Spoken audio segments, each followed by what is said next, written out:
Hey, if you are interested in learning a little bit more about Tresa, which is the Trust in Real Estate Services Act, it's essentially an updated version of our Code of Ethics, which was formerly known as REBA 2002. We are going to break that down in this video. We'll break down the changes, and then we're also going to give our opinion on the changes of like how we think this is actually going to impact the marketplace, the consumers, the agents, and potentially some best practices that if you are an agent and you're watching this, you should follow to make sure that you are in alignment with the new changes that are happening or are happening with Tresa. Change number one was to the representation changes. And really they made it super simple. Before we had this kind of convolution, we had our clients, then we had people who could be customers, and then we had people who could be self-represented. And the lines were kind of blurry on like, what can I do for a client? What can I do for a customer? What can I do for someone who's self-represented? All they've now done is made it super easy and crystal clear for us. You're either 100% representing somebody and they're your client, or you're 100% not. And if they're your client and you're 100% representing them, you can give them your full gamuts of services, your opinion, your years of knowledge. You can bring that to the table and help them use that to their advantage in a real estate transaction. Now, if they're not, right? So they're not a client, which means they haven't signed a representation agreement. Pretty much all you can do for them is educate them with information that is readily available anyways. So nothing that could be construed as opinion. Is that like the simplest? Yeah, the thing that I thought of when I watched the initial video, you ever seen Mean Girls? Yeah. Mean Girls, how there's like that, you can't sit with us situation. Yeah. It was kind of like that. It's like you're either at the table with an agent or you're like totally not at the table with an agent, where before it was kind of like there was a little bit more of a gray area. And what often happens with agents is they get nervous to talk about the representation, more on the buyer side than the sell side, but we'll talk about buyers first. On the buy side, there's a lot of agents out there who are very reluctant to have a conversation about what is called a buyer representation agreement, right? So me representing you, Ryan, as my buyer and my actual client. So what would often happen in the past is like an agent would go meet a buyer at a property, they'd continue to show them properties, they'd provide them advice, they'd pull comps, they'd let them know what they think the property was going to sell for, and they would do all of that kind of stuff regardless of if you and I had a contract to say that I was representing you or not. I could give you some advice.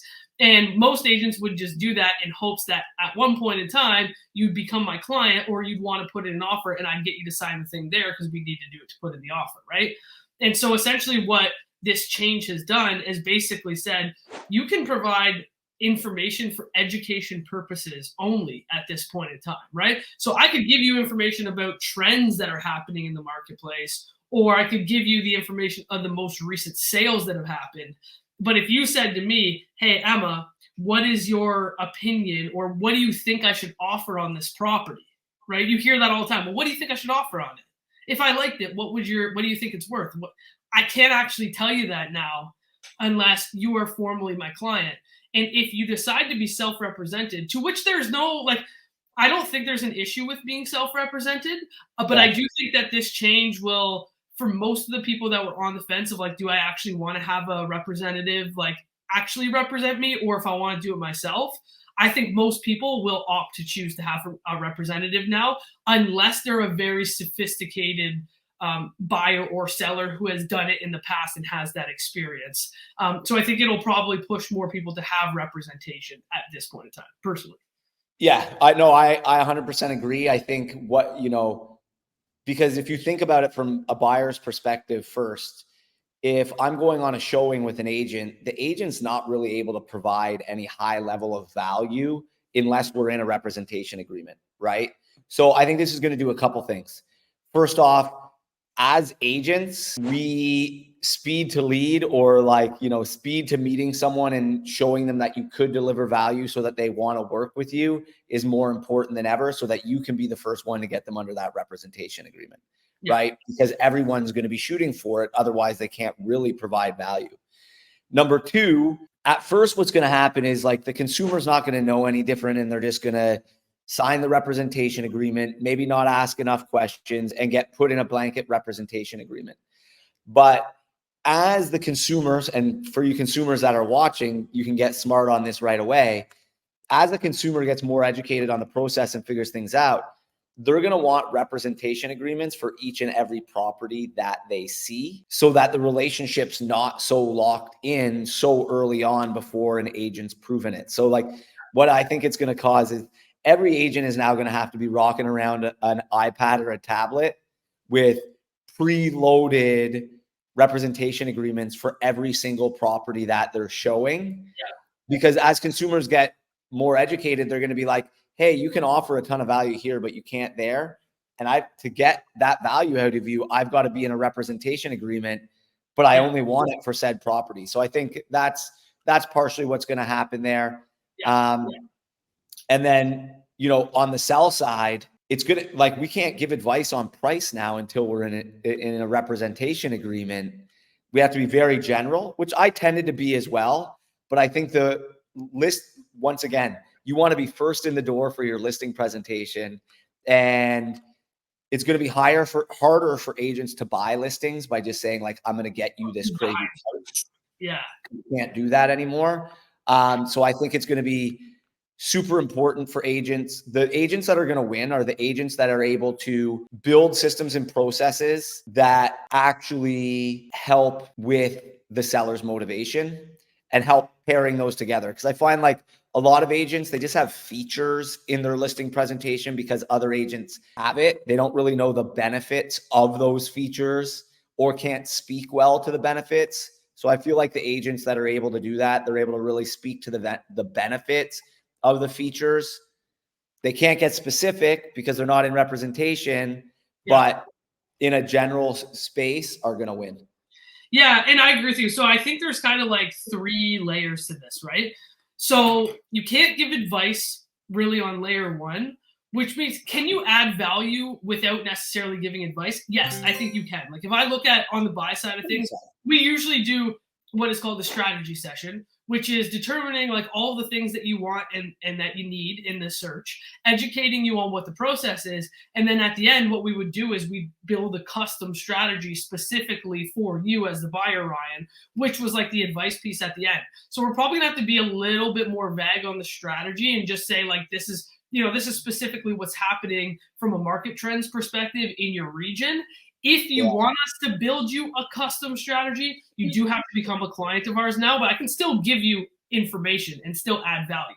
The second thing is, if you're just meeting someone and you don't have a relationship with them, but you want their advice, you are going to have to sign something. If you see the property for the first time with a buyer agent and you want their advice, then you probably want to sign a buyer representation agreement specifically for that one property. Okay. And I think that this is where it's going to be kind of the 3-pronged approach or 3-layer.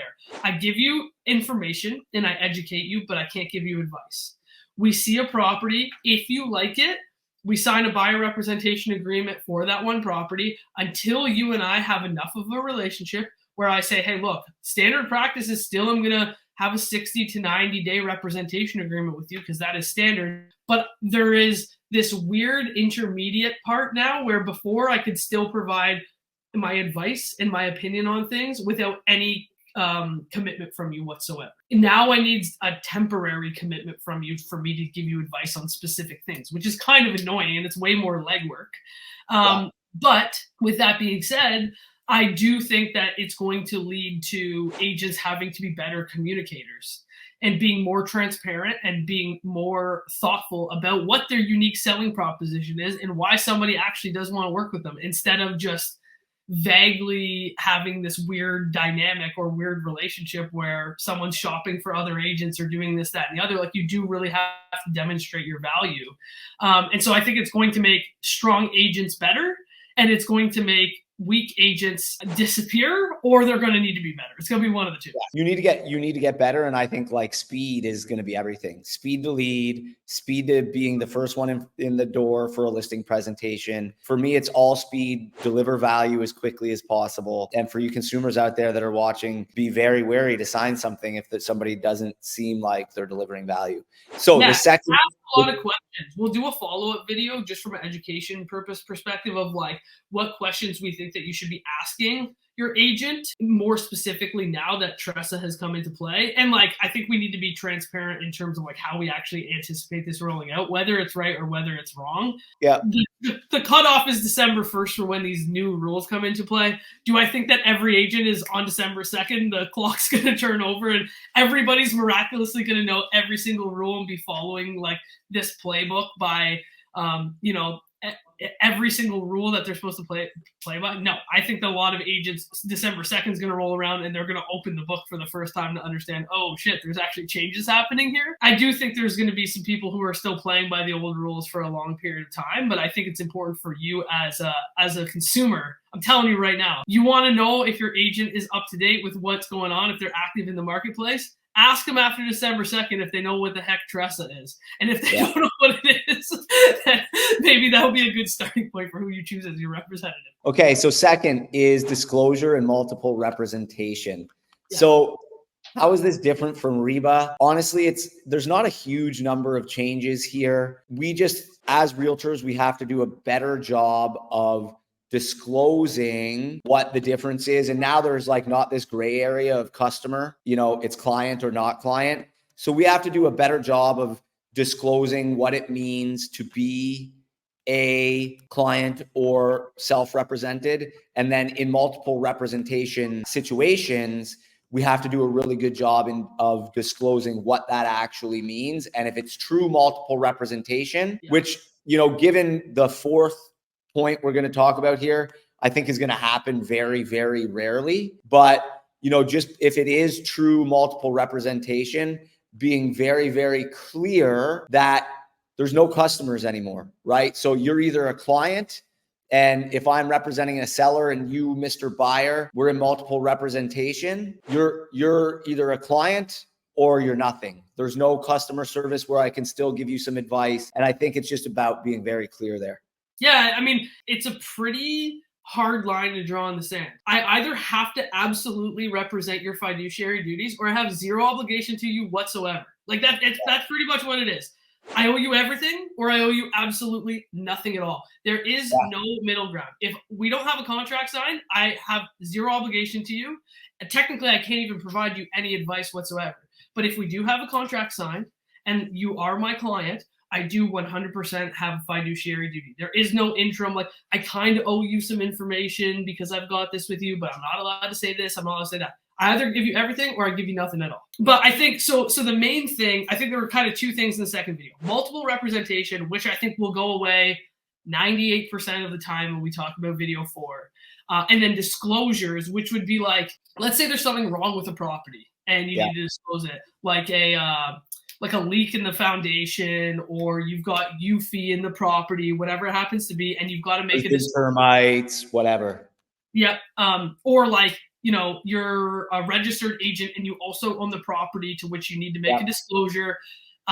Before, I think there was some pretty agents would do things where maybe it wasn't clear and they would make a disclosure, but and then the person would be like, okay, I kind of get it, but do I fully understand what you mean? And so I don't think they really made a ton of changes with Tresa from REBA in terms of that. But what I think they did was they kind of doubled down on hey, if you're going to make a disclosure on something, it better be clear.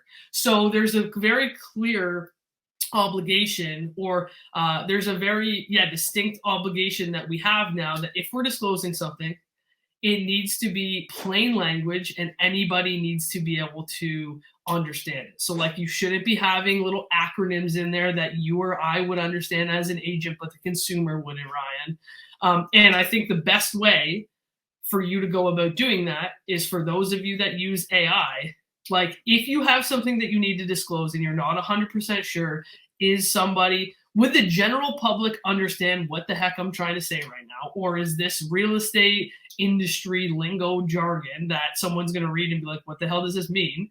If you have any concept or inkling that this person could be confused, you should use AI and say, explain this concept to me like I am the general public, or I'm a 5th grader, or whatever it happens to be, to ensure that anybody can understand what the heck you're trying to disclose. There should really be no confusion around that. Now, I think that's not even a change. It's just something I think they doubled down and became more clear with the new rules. It's just all about clarity, being upfront. And now that customer service agreements are gone, there's like getting rid of that gray area for multiple representation. And the fourth point will make it even more clear. I think multiple representation will like rarely happen anymore. Doesn't mean double ending doesn't happen. It just kind of happens in a different way, I guess. It's not technically double ending anymore, but just being very clear with your disclosures and not trying to, you know, legal jargon it, like make it difficult for someone to understand, it is the big change.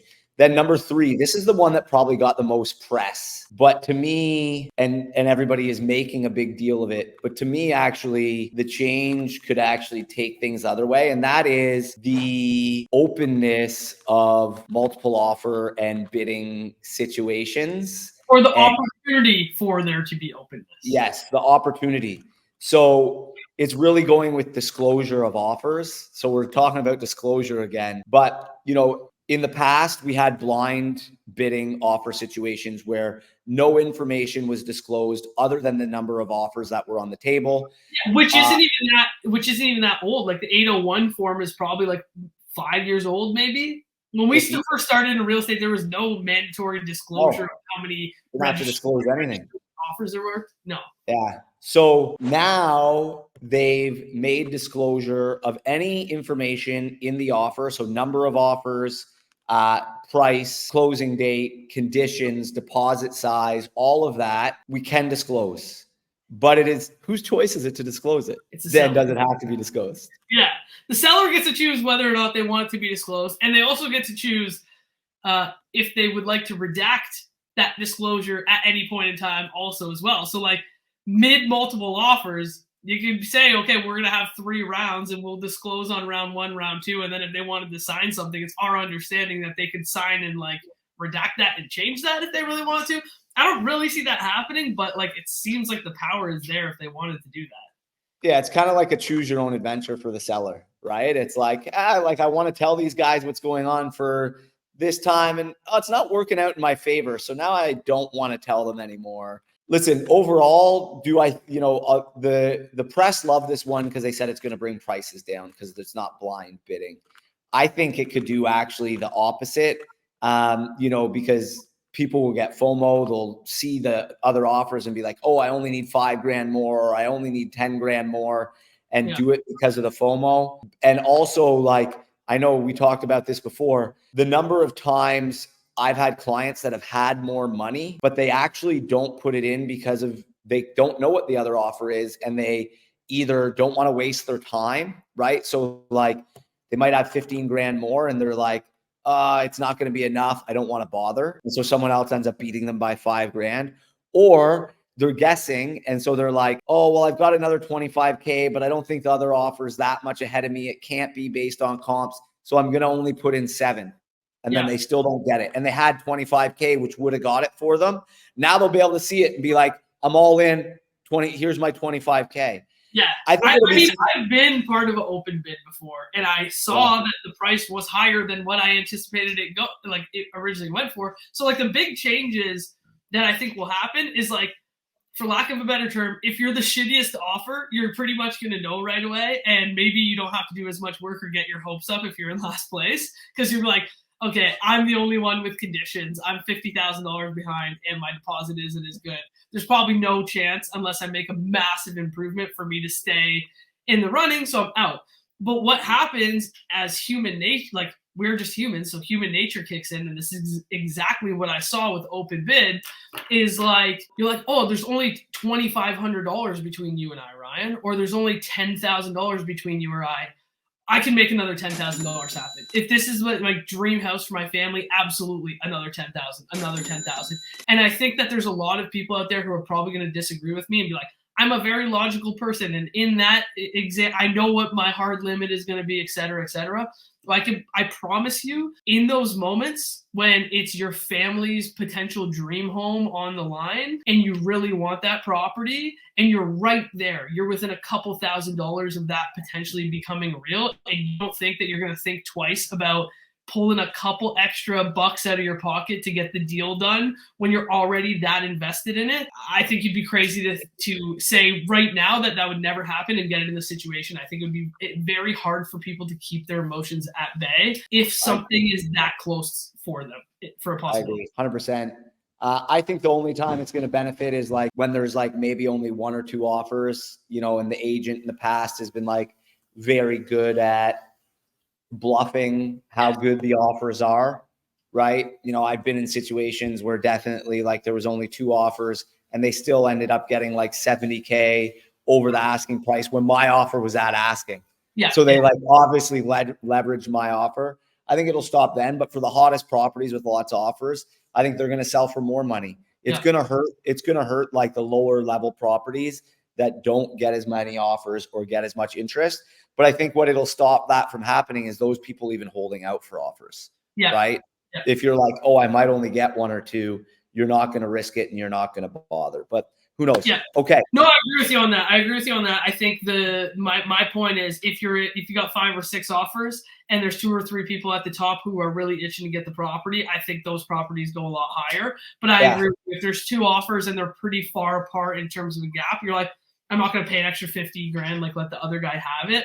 I think in those circumstances, it's much easier to keep your emotions at bay. Yeah, exactly. And that's what I think it'll help most with is like people's emotions, right? Because it's not blind. People know what's going on. They can walk away being like, hey, I don't have to wait 48 hours to see how much I lost by, or they can walk away being like, hey, somebody else paid $1,000 more than I was willing to, and I'm good with it. So I think it'll help from like that. And like I think the other thing too is for us as agents, from an education perspective for your clients, because we don't work in the most trustworthy industry. Like that's for damn sure.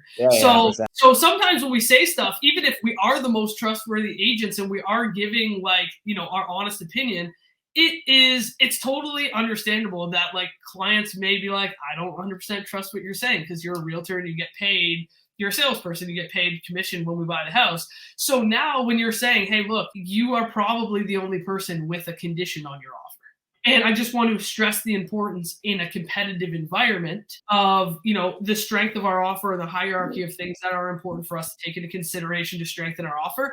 At least all the cards are on the table to the buyers that are out there about what truly is important to the sellers. Because it's like if you've put in 3 offers and you keep losing because your deposit's 5K and everybody else has 50, we let the information speak on our behalf, which the information of other people's offers can also help to educate our client and provide that transparency. So like, I'm totally cool with that for sure. Okay. So last point, which is really quite interesting for me because there's now no more customer service. So with multiple representation, we now have what's called the designated agent. The first time I watched this video, I didn't understand properly, but now I get it.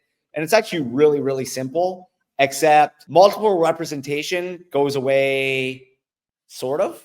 If the brokerage chooses so the brokerage now gets to choose if they want to have multiple representation or if they want to have designated representation. Well, it's still the client's choice. No, it's brokerage's choice. And then the agent has to choose to accept that at the end of the day. Right. So in the past, what it looked like is you could decide if you wanted to go into multiple representation with the brokerage, and it didn't matter if you were with 2 different agents at the same brokerage. Okay. If you went into multiple representation and you were the second one into agreement, so like they were representing the seller first, you could only go as customer service or self-represented. Customer service agreement is now gone. So in multiple representation, you are there's one person that's the client. The second person in is unrepresented. They can't be represented in multiple representation unless there's this new piece. Well, before you used to be able to sign off to say, I agree to multiple representation. So basically the way that it worked was like, traditionally how it was in Ontario was you as a client were represented by the brokerage. You like I was a representative of the brokerage, but when you signed a contract with me, I really didn't have anything to do with it. It was client under the brokerage. So if you're a seller and you're under Remax, let's say, and then the buyer wants to buy this seller's house and they're also represented by RE/MAX, you could, in theory, sign a representation agreement with 2 different agents under RE/MAX. But if we found that out, we'd have to say, hey, look, I work for RE/MAX, so does Ryan. Ryan's representing the seller. I'm representing the buyer. Technically, we are not representing you. You are represented by RE/MAX. And as a result of that, we no longer can provide you any advice because it would be a conflict of interest because you guys are both represented by the same brokerage. So sorry, I know my buyer wants to buy Ryan's listing, but now all of a sudden they're actually at a disservice because neither of us can provide any advice because you're represented by the same brokerage. So now what they've done is they've removed that should the broker so choose to want to have this type of representation, which I personally think is better, which is called designated representation, where a client is no longer represented by the brokerage itself. They are now represented by a designated representative, and the brokerage has, I guess, an obligation about your care and like the duty that you take with your clients, but you're not actually represented by the brokerage itself anymore. So even if Ryan and I both worked at RE/MAX or both work at Real, whatever happens to be, if we have a designated representation agreement, even though we work at the same brokerage, we can actually truly continue to provide you advice because you're represented by either of us, not our brokerage.